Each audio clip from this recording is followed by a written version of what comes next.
وأحسن منك لم تر قط عيني وأجمل منك لم تلد النساء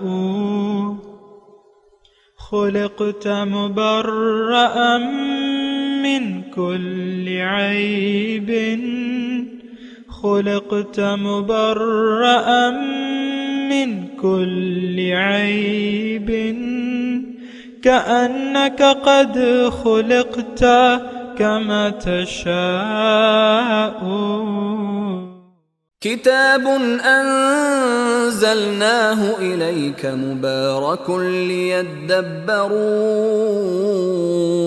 آياته وليتذكر أولو الألباب. یہ کتاب برکت والی ہے جسے ہم نے آپ کی طرف نازل فرمایا ہے تاکہ دانش مند لوگ اس کی آیتوں میں غور و فکر کریں اور نصیحت حاصل کریں. اللہم صلی علی سیدنا محمد وعلی آل سیدنا محمد بعدد کل ذرۃ مئۃ الف الف مرۃ. سامعین ناظرین کرام، السلام علیکم ورحمۃ اللہ وبرکاتہ. درس نمبر 228 سورہ بقرہ آیت نمبر 269 حصہ سوم. آج کا موضوع کیا ہم عقل سے محروم لوگ ہیں. اس کے ساتھ آج کے سبق کا آغاز کرتے ہیں. سب سے پہلے گزشتہ سبق کا اعادہ ہوگا. اعوذ باللہ من الشیطان الرجیم. پناہ مانگتا ہوں میں اللہ کی شیطان مردود سے. بسم اللہ الرحمن الرحیم. شروع اللہ کے نام سے جو بڑا مہربان نہایت رحم والا ہے. یؤتی الحکمت من یشاء ومن یؤت الحکمت فقد اوتی خیرا کثیرا وما یذکر الا اولو الالباب. وہ جس کو چاہتا ہے دانائی بخشتا ہے، اور جس کو دانائی ملی بے شک اس کو بڑی نعمت ملی، اور نصیحت تو وہی لوگ قبول کرتے ہیں جو عقل مند ہیں. سامعین کرام، سورہ بقرہ آیت نمبر 269. یؤتی الحکمت من یشاء. اللہ تعالیٰ حکمت عطا کرتا ہے جس کو چاہتا ہے. ومن یؤت الحکمت فقد اوتی خیرا کثیرا. اور جس کو بھی حکمت دے دی گئی اس کو دے دی گئی خیر کثیر. وما یذکر الا اولو الالباب. اور نصیحت حاصل نہیں کرتے لیکن صرف خاوندان عقل، ہوش مند، عقل مند. سامعین کرام، حکمت کی بات ہو رہی ہے، اور حکمت دیکھیں، ایک بات جو ہے قابل غور ہے، انسان ہر وہ کام بڑے شوق سے کرتا ہے جس کی حکمت یا اس کا نتیجہ اس کو پتہ ہو. بچہ، مثال کے طور پہ میں عرض کر رہا ہوں، ایک بچہ ہے وہ ڈاکٹر بننا چاہتا ہے، اس کا شوق ہے، والدین کا بھی شوق ہے، بچے کا بھی شوق ہے، تو دونوں طرف سے شوق ضروری ہے. والدین کا شوق اکیلا کافی نہیں ہے، تو والدین بچے کو بتاتے ہیں کہ بھئی دیکھو تمہارے لیے ایک روزگار ضروری ہے، تم پڑھ لکھ جاؤ، ڈاکٹری کی تعلیم حاصل کر لو، ڈاکٹر بن جاؤ، تو تم یعنی مریضوں کا علاج بھی کرو، جو خدمت خلق بھی ہے، اور پیسے بھی تمہیں ملیں گے. یعنی اسپتال میں مثال کے طور پہ تم نوکری کر لو گے تو بچے کی سمجھ میں آ جاتا ہے کہ ہاں مجھے تو کوئی کام کرنا ہے، اور یہ جو ہے اس میں خدمت خلق بھی ہے اور پیسے بھی مل جائیں گے، میں اپنا زندگی گزار لوں گا. یہ ویسے ایک مثال کے طور پہ میں بات کر رہا ہوں. تو ایک کام کی حکمت آپ کو معلوم ہو جائے تو پھر آپ کا اس کے لیے شوق پیدا ہو جائے گا. لیکن سب سے پہلے میں یہ عرض کر دوں کہ سب سے پہلے کام کے کرنے کے لیے انسان اس کی ضرورت کو دیکھتا ہے کہ آیا مجھے اس کی ضرورت ہے کہ نہیں. پھر اس کا شوق پیدا ہوتا ہے، اور اس کے بعد جو ہے وہ کام شروع ہوتا ہے. ضرورت تو میں ایک ہی مثال پہ اکتفا کرتا ہوں. میں کہہ رہا ہوں بچہ ہے 10ویں پڑھ گیا، 12ویں پڑھ گیا، اب اسے 12ویں میں گیا تو اب اس کو اپنا مستقبل جو جھوٹا مستقبل ہے وہ قریب نظر آتا ہے کہ اب میں نے شادی کرنی ہے، مثال کے طور پہ پیسے بھی کمانے ہیں، بیوی کو بھی رکھنا ہے تو مجھے ضرورت ہے پیسے کمانے کی۔ اب وہ ذہن اللہ تعالیٰ نے اسے اچھا دیا ہوا ہے تو جناب وہ یعنی احساس کر لیتا ہے۔ ضرورت، میں آپ کو بات کر رہا ہوں، ضرورت سب سے پہلے ضرورت کہ ایک کام کی ضرورت وہ بچہ محسوس کر لیتا ہے تو پھر وہ چونکہ پڑھ رہا ہے، ذہن اللہ تعالیٰ نے دیا ہوا ہے تو وہ کہتا ہے ٹھیک ہے میں ڈاکٹری کروں گا، کیونکہ وہ اور ڈاکٹروں کو دیکھتا ہے جو پیسے بنا رہے ہیں، خدمت بھی کر رہے ہیں۔ تو ضرورت، اس کے بعد شوق پیدا ہو جاتا ہے تو وہ شوق سے پڑھتا ہے، محنت کرتا ہے، ادھر ادھر وقت نہیں ضائع کرتا تو اللہ تعالیٰ اسے کامیاب کر دیتا ہے اس کے جو مقصد ہوتا ہے نا۔ تو دیکھیں میں نے مثال دی آپ کو، ہماری ضرورت، میں انسان ہوں آپ بھی انسان ہیں، ہماری ضرورت یہ ہے کہ اس دنیا کے امتحان میں ہم کامیاب ہو جائیں۔ اللہ تعالیٰ نے، یہ میں حقیقی باتیں کر رہا ہوں، تفصیل میں نہیں کر رہا، تو اس کے لیے جو ہے کامیابی کے لیے اللہ تعالیٰ نے ہمیں یہ فرمایا ہے کہ تم زندگی اپنی مرضی سے نہیں بلکہ میری مرضی سے گزارو تو تم کامیاب ہو جاؤ گے۔ وَأَمَّا مَنْ خَافَ مَقَامَ رَبِّهِ وَنَهَى النَّفْسَ عَنِ الْهَوَى فَإِنَّ الْجَنَّةَ هِيَ الْمَأْوَى، جو اپنے رب کے سامنے کھڑے ہونے سے ڈرا اور اپنے نفس کو اس نے روک لیا خواہشات نفس پر چلنے سے، یعنی نفسانی خواہشات کے خلاف اللہ کے حکم کے مطابق اگر اس نے زندگی گزاری تو اللہ تعالیٰ یہ گارنٹی فرماتے ہیں کہ فَإِنَّ الْجَنَّةَ هِيَ الْمَأْوَى۔ اب دیکھیں انسان اگر موت بعد الحیات کا قائل نہ ہو تو وہ تو ایک الگ بات ہے، جیسا کہ ہم آج کا مسلمان موت کے بعد جو زندگی ہے اس کا قائل نہیں ہے، وہ تو ایک الگ بات ہے، ٹھیک ہے، پھر تو آپ کی کافروں کی طرح خیال ہے۔ کافروں کا کیا خیال تھا؟ قرآن میں ہے وہ کہ ان ہی الا حیاتنا الدنیا نموت ونحیا وما کننا بمبعوثین، ہماری تو بس یہی زندگی ہے۔ کافروں کی سوچ یہ تھی کہ یہی زندگی ہے، مر رہے ہیں، جی رہے ہیں، اس کے بعد کچھ بھی نہیں ہے۔ تو اگر دیکھیں میں آج کے مسلمان کی بات کر رہا ہوں، جو برائے نام مسلمان ہے، اس کا یوم آخرت پر اور موت کے بعد کی زندگی پر کوئی نہ یقین ہے نہ عقیدہ ہے، تو یہ بات تو ایک الگ ہے۔ اس کے لیے تو آپ کو یعنی آپ بے وقوفی رہیں تو بس بہتر ہے، اور ہم بے وقوفی کی زندگی گزار رہے ہیں تو اس کا تو کوئی فرق نہیں ہے۔ لیکن اگر آپ ہوش مند ہیں، عقل مند ہیں، اور آپ یوم آخرت کے قائل ہیں، موت کے بعد کی زندگی کے قائل ہیں، اور اس بات کے قائل ہیں کہ اللہ تعالیٰ دنیا میں نے جو کچھ کیا کرایا اس کا اچھا یا برا مجھے ثواب یا عذاب ملے گا، تو اب آپ کو ضرورت ہے دنیا میں محتاط طرز عمل اختیار کرنے کی۔ اب آپ کو دانا بننے کی ضرورت ہے، اور دانائی یہ ہے کہ آپ دنیا کی زندگی آخرت کی کامیابی کے لیے گزاریں۔ دیکھیں اسلام جو قرآن ہے نا، اس کے 3 مضامین ہیں، توحید، رسالت اور آخرت۔ ان تینوں پر اگر آپ کا ایمان اور عقیدہ نہیں ہے تو پھر بات جو ہے بگڑ جائے گی۔ توحید، رسالت اور آخرت، ان تینوں پہ اگر آپ کا اطمینان اور بھروسہ نہیں ہے تو پھر آپ کی آخرت بگڑنے کا خطرہ ہے بہت زیادہ۔ تو اب آپ دیکھ لیں کہ حکمت اور دانائی، یہ تو اس پہ ہم نے آج تیسرا حصہ ہے، اس آیت پہ ہم بات کر رہے ہیں کہ دانائی اور حکمت۔ تو میں آپ سے گزارش کر رہا ہوں کہ دیکھیں آپ آپ دانائی سیکھ لیں، دانائی کے آرزومند ہوں کہ مجھے عقل جو ہے، میری عقل جو ہے وہ اپنی جگہ پر آ جائے۔ اس وقت تو ہماری سوئی گھومی بھی ہے دنیا کی طرف، سچی بات یہ ہے، ہمارے عقل کی سوئی دنیا ہی تک اور دنیا کی کامیابی تک محدود ہے، اور ہماری جو آخرت ہے اس پہ تو ہمارا یقین نہیں ہے۔ برا نہ مانے لیکن سچی بات یہ ہے کہ آخرت کی زندگی پر ہمارا کوئی یقین نہیں ہے۔ تو اب تو ایک مختلف صورتحال ہے نا، ہم سب لوگ بے وقوف بن گئے، آخرت کو قربان کر کے دنیا کے لیے جی رہے ہیں، دنیا ہی کی زندگی. آپ دیکھ لیں عام طور پہ یہ سارا، اگر وہ ایک گدھا گاڑی چلانے والا ہے یا ملک میں بیٹھا ہوا وزیر اعظم ہے یا کوئی بھی عہدے دار ہے، یہ آخرت پر یقین نہیں رکھتے. یعنی اے ٹو زی مسلمان، آج کا جو مسلمان ہے اے ٹو زی، خواہ وہ بالکل اس کے پاس ککھ نہیں ہے یا وہ اربوں پتی ہے، یہ دونوں جو ہیں آخرت کی زندگی پر یقین نہیں رکھتے جیسا کہ ہونا چاہیے.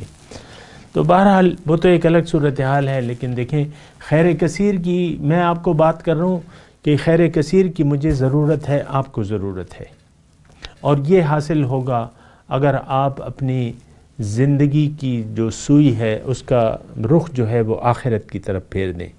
دنیا کی زندگی آخرت کی کامیابی کے لیے گزاریں. اب آپ عقل مند ہیں، اب اللہ تعالیٰ آپ کو خیر کثیر عطا فرما دے گا. دیکھیں ابتدائی طور پہ انسان اپنی عقل سے کام لیتا ہے، عقل رہنمائی کرتی ہے انسان کی، اور اللہ تعالیٰ کی نشانیاں اس کائنات میں بکھری پڑی ہیں. اللہ کی نشانیاں اس کائنات میں بکھری پڑی ہیں، تو ان نشانیوں کو آپ دیکھ کے حق کی طرف قدم بڑھائیں گے اور حق کے قریب ہونے کی کوشش کریں گے. اور حق کے اگر آپ کو قریب ہونا ہے، یعنی اللہ کے اگر آپ کو قریب ہونا ہے، تو آپ کسی اللہ والے کو ڈھونڈیں گے. رسول کی ذات جو ہے وہ سب سے پہلے انسان کے قریب ہوتی ہے. لقد من اللہ علی المؤمنین اذ بعث فیہم رسولا، اللہ کا احسان ہے کہ اس نے رسول کو انہی میں سے ایک شخص کو رسول کا عہدہ دے دیا. اب رسول کون ہوتا ہے؟ ادھر خدا سے واصل، ادھر مخلوق میں شامل. صفات اس حرف مشدد کا اس برزخ کبریٰ میں ہے. یعنی حرف مشدد کیا ہوتا ہے؟ تجدید ہم اس کہتے ہیں نا، قرآن میں آتی ہے تجدید. تو وہ تجدید ایک لفظ کو دوسرے لفظ سے ملا دیتی ہے. تو اسی طرح یہ لوگ جو ہیں، جو اللہ والے ہیں، جو رسول ہے، جو نائبین رسول ہیں، یہ آپ کو اللہ سے ملانے کا باعث اور سبب بن جاتے ہیں. تو کسی اللہ والے شخص کو ڈھونڈیے، اہل یقین کو تلاش کیجئے، وارث نبی کو تلاش کیجئے، وارث نبی کے ساتھ مل جائیے. اور یہ اللہ کا حکم ہے، قرآن کا حکم ہے کہ یا ایھا الذین آمنوا اتقوا اللہ وکونوا مع الصادقین. بعض لوگوں نے تو اس کو شرک وغیرہ بنایا ہوا ہے نا، لیکن یہ قرآن کا حکم ہے اور عقلی بات ہے. دیکھیں صحبت کا اثر ہوتا ہے. آپ دانا انسان کے ساتھ اٹھک بیٹھک شروع کر دیں، اور اللہ تعالیٰ نے فرمایا کہ اے ایمان والو سچے تقوی اختیار کر لو، اللہ کا تقوی اختیار کر لو، اور کسی سچے شخص کی تلاش کرو اور اس کی صحبت اختیار کر لو. کونوا مع الصادقین، سچے لوگوں کی معیت میں بیٹھو.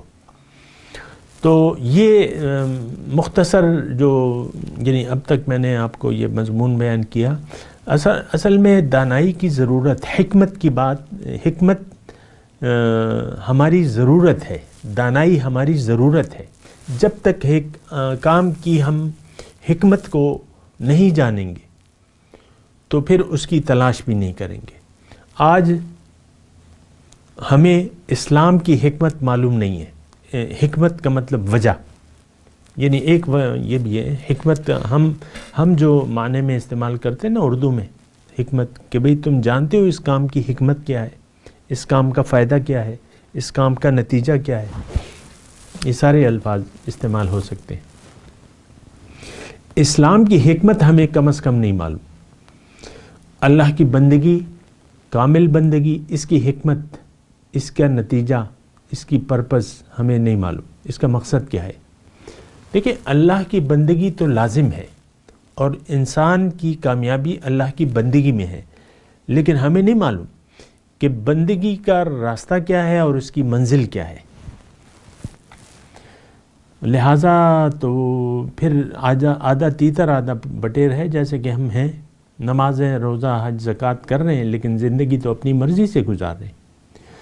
تو یہ تو خواہشات نفس کا دراصل اتباع ہے، یا ایسا ہے کہ دین کو ہم نے اپنی خواہشات کے تابع کر رکھا ہے، وہ تو ایک الگ بات ہے. لیکن آپ کو جاننا ہوگا کہ میری زندگی کا مقصد کیا ہے، میں کون ہوں، اور میری زندگی کا میری منزل کیا ہونی چاہیے. یہ ساری وہ باتیں ہیں جس پر ہم غور و فکر نہیں کرتے. اس کی وجہ یہ ہے کہ ہم ایسے معاشرے میں پیدا ہوئے ہیں جس کا رخ، جس کی سوئی دنیا کی طرف ہے. ساری سوچیں، ساری کوششیں دنیا. اور یہ بات اللہ تعالیٰ نے بھی فرمائی ہے کہ ایسے لوگ جن کی ساری کوششیں دنیا کے لیے ہے، یہ سب سے زیادہ نقصان میں ہے. اور وہ آیت کریمہ میں آپ کو پڑھ کے سناتا رہتا ہوں نا، دوبارہ سن لیں. دیکھیں یہ آیات، یہ سب کچھ ہمارے لیے ہیں، یا تو ہم ان کے مطابق ہیں یا اس کے خلاف ہیں. اب میں جو آیت سنا رہا ہوں وہ یہ ہے کہ قُلْ هَلْ نُنَبِّئُكُمْ بِالْأَخْسَرِينَ أَعْمَالًا. آپ انہیں یہ بتا دیں، آپ انہیں کہیں کہ کیا میں، اے لوگوں کیا میں تمہیں نہ بتاؤں کہ جو لوگ اعمال کے لحاظ سے سب سے زیادہ نقصان میں ہیں. الَّذِينَ ضَلَّ سَعْيُهُمْ فِي الْحَيَاةِ الدُّنْيَا. یہ وہ لوگ ہیں سب سے زیادہ نقصان. سامنے کرا میں یعنی کوشش کر رہا ہوں کہ آہستگی سے آپ سے بات کروں. سب سے زیادہ نقصان میں کون لوگ ہیں؟ الذین ضل سعیہم فی الحیاۃ. یہ وہ لوگ ہیں جن کی ساری کوششیں گم ہو گئیں دنیا ہی کے لیے. وہم یحسبون انہم یحسنون صنعا. اور ان کا خیال یہ ہے کہ وہ کوئی اچھا کام کر رہے ہیں. آج بہت سے ایسے لوگ مل جائیں گے، ہم سب مسلمان اس گمان میں ہیں کہ ہم مسلمان ہیں، حالانکہ اسلام کا ہم سے کوئی دور دور تک کوئی تعلق نہیں ہے. صرف زبان سے کلمہ ادا کرنے سے کوئی حقیقی مسلمان تو نہیں بن جاتا. ڈاکٹری کی کتابیں اگر کوئی گھر میں لا کے رکھ دے، اس کو نہ پڑھے، کہیں داخلہ نہ لے، نہ اس کا استاد ہو، تو کیا وہ عالم کہلائے گا؟ مجھے آپ بتائیں. ایسا تو نہیں ہوتا. صرف کتابیں جو ہے اس کے پڑھ لینے سے تو آپ مسلمان نہیں بنتے. غیر مسلم جو مستشرقین ہیں انہوں نے ہم سے زیادہ اسلام کا مطالعہ کیا ہے، لیکن انہوں نے اسلام قبول تو نہیں کیا. این میری شمل ایک جرمن خاتون تھی، مر گئی بیچاری، تو اقبالیات کی ماہر تھی. وہ اقبال تو عشق کے نقاط سمجھانے والا تھا. وہ غیر مسلم تھی اور غیر مسلم ہی رہی، لیکن پی ایچ ڈی کر لی اس نے اقبال پہ. تو کیا فائدہ ہوا اسے؟ یعنی اقبال جو منزل بتا رہا تھا کہ پرے ہے چرخ نیلی فام سے منزل مسلمہ کی، ستارے جس کی گرد راہوں وقا روا تو ہے، اے طائر لاہوتی اس رزق سے موت ہچی، جس رزق سے آتی ہو پرواز میں کوتاہی، شوق تیرا اگر نہ ہو. وہ ہے نا ایک اقبال کی. تو بہرحال میرا قیام بھی حجاب، میرا سجود بھی حجاب، شوق تیرا اگر نہ ہو میری نماز کا امام. بعض اوقات یہ بھول جاتا ہوں نا میں.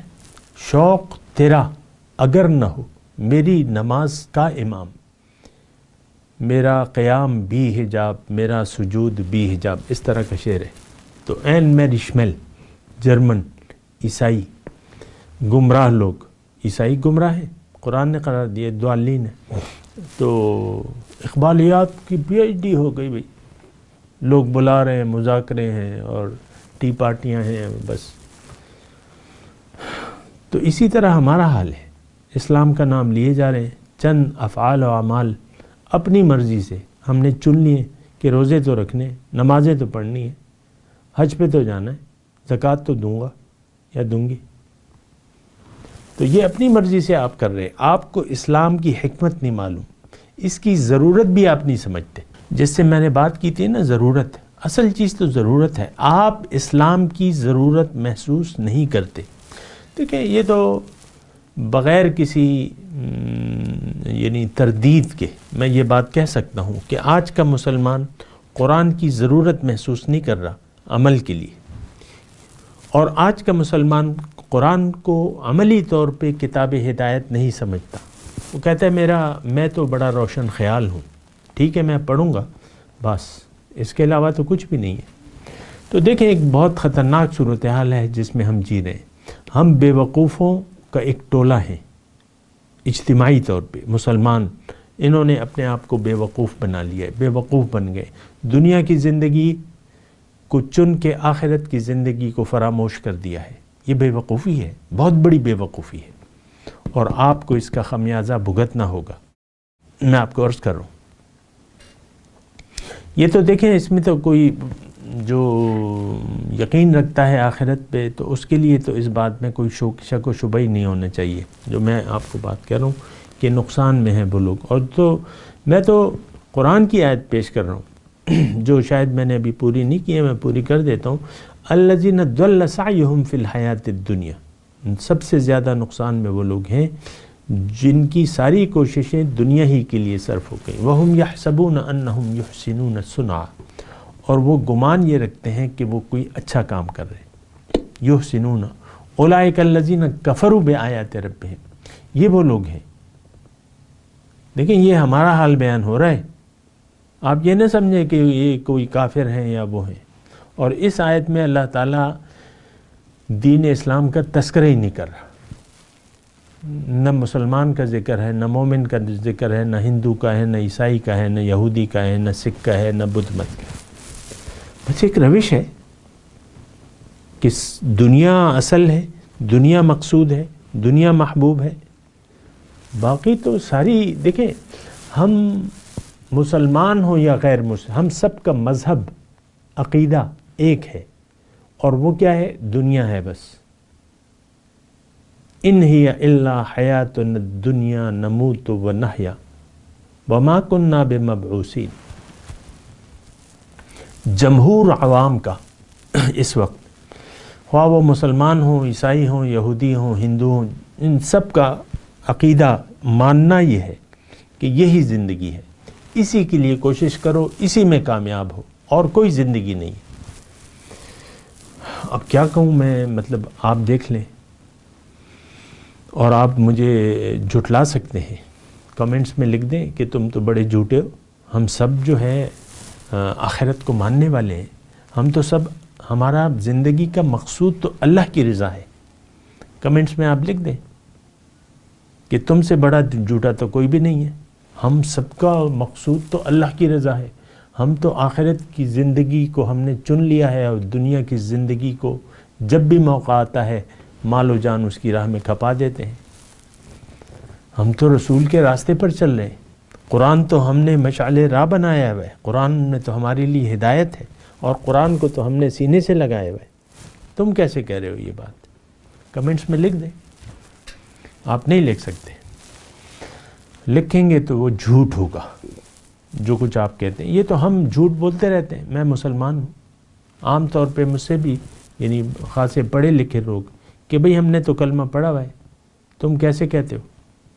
تو پڑھنے سے طوطا اگر کلمہ پڑھ بھی لے، ہماری مثال تو قرآن میں اس طرح بیان ہوئی ہے کہ ایک کتابوں کا بوجھ ہے، ایک گدھا ہے جس پہ کتابوں کا بوجھ لدا ہوا ہے۔ کمثل الحمار یحمل اسفارا، مثال ایسے لوگوں کی جو قرآن پر عمل نہیں کرتے اور دنیا کی زندگی کو قربان کرنے کے لیے تیار نہیں آخرت پر، ان کی مثال ایسی ہے گویا کہ ایک گدھا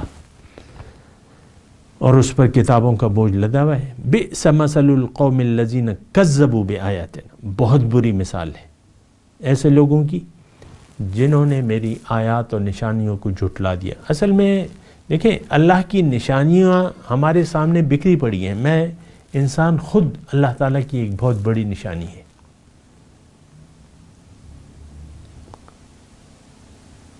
انسان بذات خود دیکھ لیں، یہ تمام کائنات جو ہے، اس کائنات اس کے گرد گھوم رہی ہے، اور اس کی خدمت میں لگی ہوئی ہے انسان کی. کوئی اور ہو تو بتا دیں آپ. نہیں ہے کوئی اور ہستی ایسی ہے نہیں. انسان ہی اس کائنات کا محور ہے. خلق لکم ما فی الارض جمیعا، جو کچھ زمین میں ہے تمہارے لیے میں نے پیدا کیا ہے. وَسَخَّرَ لَكُم مَا فِي السَّمَاوَاتِ وَالْأَرْضِ، آسمان اور زمین میں جو بھی چیزیں ہیں تمہاری خدمت کے لیے میں نے مسخر کر دی ہیں. سورج کس کو گرمی دے رہا ہے؟ ہمارے لیے اللہ تعالیٰ نے سورج کو بنایا ہے. تو یہ ایک الگ بات ہے. دیکھیں یہ ساری عقل کی باتیں ہیں، لیکن ہم ہو گئے بے وقوف. ہم نے اپنے اوپر یعنی روشنی سے آنکھیں چھپا لی ہیں اور تاریکیوں میں ہم خوش ہیں. یہ حقیقی بات ہے جو میں کہہ رہا ہوں آپ کو. ہم لوگ تاریکیوں میں خوش ہیں، تاریک راستوں کے مسافر ہیں. تاریکی کیا ہے؟ ظاہر. یہ ساری تاریکی ہے. ظاہر کو ہم نے پسند کر لیا ہے رہنے کے لیے. اسی کے لیے کوششیں ہو رہی ہیں، اسی کی سوچیں ہیں. ہر شخص پریشان ہے، لیکن اس کی پریشانی کا محور ظاہر ہے، باطن نہیں ہے. باطن کے لیے کوئی پریشان نہیں ہے. دیکھیں گے، دیکھا جائے گا، نیکی کر لیں گے. ابھی تو بڑا وقت پڑا ہے. اللہ معاف کرنے والا ہے، رسول شفاعت کرنے والے ہیں. کیسے ہو سکتا ہے کہ اللہ اپنے بندوں کو آگ میں ڈال دے؟ یہ بھی بعض لوگ کہتے ہیں. یہ تو اس کی رحمت کے خلاف ہے. بھئی قرآن میں لکھا ہوا ہے وَلَقَدْ زَرَعْنَا لِجَهَنَّمَ كَثِيرًا مِّنَ النَّاسِ، لوگوں میں سے بہت سے لوگ میں نے آگ جہنم کے لیے پیدا کی ہیں. اب وہ کرتے کیا ہیں؟ لَهُمْ قُلُوبٌ لَا يَفْقَهُونَ بِهَا وَلَهُمْ آذَانٌ لَا يَسْمَعُونَ بِهَا وَلَهُمْ أَعْيُنٌ لَا يُبْصِرُونَ بِهَا أُولَٰئِكَ كَالْأَنْعَامِ بَلْ هُمْ أَضَلُّ. اللہ تعالیٰ فرمانے ان کے پاس عقل ہے لیکن سوچتے نہیں ہیں، کان ہیں سنتے نہیں ہیں، آنکھیں ہیں دیکھتے نہیں ہیں، حق کو دیکھنے کے لیے تیار نہیں ہیں، حق سننے کے لیے تیار نہیں ہیں. آپ دیکھ لیں ہمارے درس پڑے ہوئے ہیں نا، یوٹیوب پہ ہیں، فیس بک پہ آتے ہیں، ان کے ویورز کی تعداد دیکھ لیں. میں یہ نہیں کہہ رہا کہ میرے، کوئی بھی اگر قرآن بیان کر رہا ہے، تفسیر ہے تو اس کے ویور کو دیکھ لیں. پھر جو قصے کہانیاں بیان کرتا ہے اسلام کی، اس کے ویور کو دیکھ لیں. جو چٹپٹی اور مسالے دار باتیں کرتا ہے اس کی ویور تو ہزاروں میں ہو جائے ایک منٹ میں. جو زبان کے چٹخاروں سے کام لیتے ہیں. اور پھر تو جو گمراہی کی باتیں ہیں، تاریکیاں ہیں، یہ فنی کلپس ہیں، یہ فلموں کے کلپس ہیں، یہ کشتیاں ہیں، اس کے آپ دیکھ لیں لاکھوں میں. اور کھانا پکانے کے جو ہیں پروگرام ہیں، یہ باقاعدہ ایک کاروبار ہے، لاکھوں میں چلے جاتے ہیں، پیسہ بنا رہے ہیں لوگ. لیکن ہمارے ویورز آپ خود دیکھ لیں، شرم آ جائے گی آپ کو کہ یہ قرآن کی وہ ہے. بھئی یہ ہم کون سی اپنی باتیں پیش کر رہے ہیں؟ اللہ کی بات سننے کے لیے کوئی در حقیقت تیاری نہیں ہے. یہ ساری باتیں ہیں اور میں تلاوت کرتا ہوں، میرے ساتھ دہرائیے. اعوذ باللہ من الشیطان الرجیم، بسم اللہ الرحمن الرحیم. یؤتی الحکمت من یشاء ومن یؤت الحکمت فقد اوتی خیرا کثیرا وما یذکر الا اولو الالباب. ترجمہ سنا دیں. یؤتی الحکمت من یشاء، دیتا ہے دانائی جس کو چاہتا ہے. وَمَن يُؤْتَ الْحِكْمَةَ فَقَدْ أُوتِيَ خَيْرًا كَثِيرًا، اور جس کو بھی دانائی دی گئی تو اس کو خیر کثیر عطا کی گئی، بہت زیادہ فائدہ. وَمَا يَذَّكَّرُ إِلَّا أُولُو الْأَلْبَابِ، نصیحت حاصل نہیں کرتے صرف جو عقل والے ہیں. اب ان آیت کی تلاوت و ترجمہ. اعوذ باللہ من الشیطان الرجیم. پناہ مانگتا ہوں میں اللہ کی شیطان مردود سے۔ بسم اللہ الرحمن الرحیم۔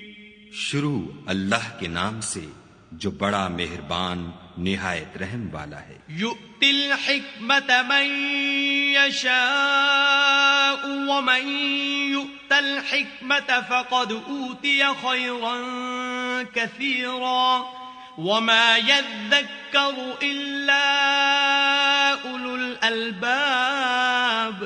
وہ جس کو چاہتا ہے دانائی بخشتا ہے، اور جس کو دانائی ملی بے شک اس کو بڑی نعمت ملی، اور نصیحت تو وہی لوگ قبول کرتے ہیں جو عقل مند ہیں۔ اس کے ساتھ ہی سامعین کرام آج کے درس کا وقت اختتام کو پہنچا۔ انشاءاللہ اگلے درس میں ملاقات ہوگی۔ وآخر دعوانا ان الحمدللہ رب العالمین، والسلام علیکم ورحمۃ اللہ وبرکاتہ۔ مولایا صلی وسلم دائما ابدا على حبيبك خير الخلق كلهم۔